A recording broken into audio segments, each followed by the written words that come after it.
like, how do you stay strong mentally? Because as you said, you're already pretty healthy, you're doing lots of sport and you're already passionate about that. Were you thinking, how on earth can I be any healthier? And what were the main changes that you made after that to think that there was another level of health that you could get to recover? Yeah. Um, there was a few different things. If I'm really honest, I actually went vegetarian after, like I cut out all my alcohol. So I didn't drink at all. And I actually went vegetarian for 3 months, which at the time helped.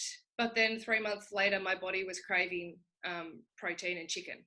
So Hmm. that was what I did. But meditation was my key. So I got in the practice of daily meditation to keep my mind clear and to keep my mind focused. I'll be honest, I had days where, I would sit there and go, why me? It wasn't always flowers and sunshine.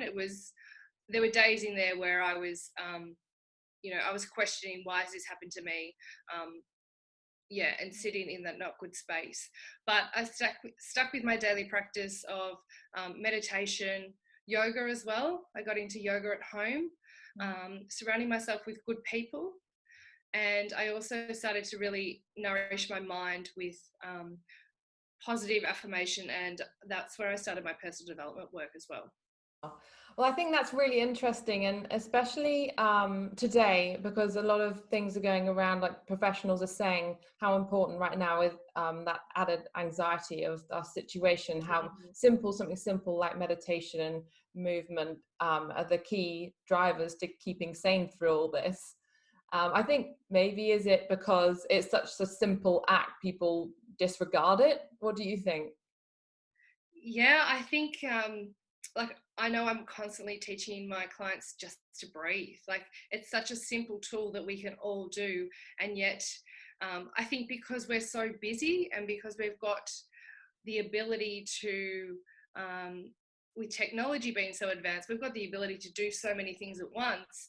I think we forget of coming back to those real simple things of let's just stop and breathe and let's connect with ourselves and check in with ourselves on how am I feeling in my mind and how am I feeling in my body, and what is it that I need to help my body, you know, get back on track or stay healthy or stay focused or have a good clear mind. I just want to touch on something you said about giving up alcohol and the vegetarian, because I think that's really, really interesting. Because obviously, diet is plays a big part in our health, and I think alcohol is also another big component in our social society. It's a big thing, and there's a lot of pressure, especially when you decide not to drink.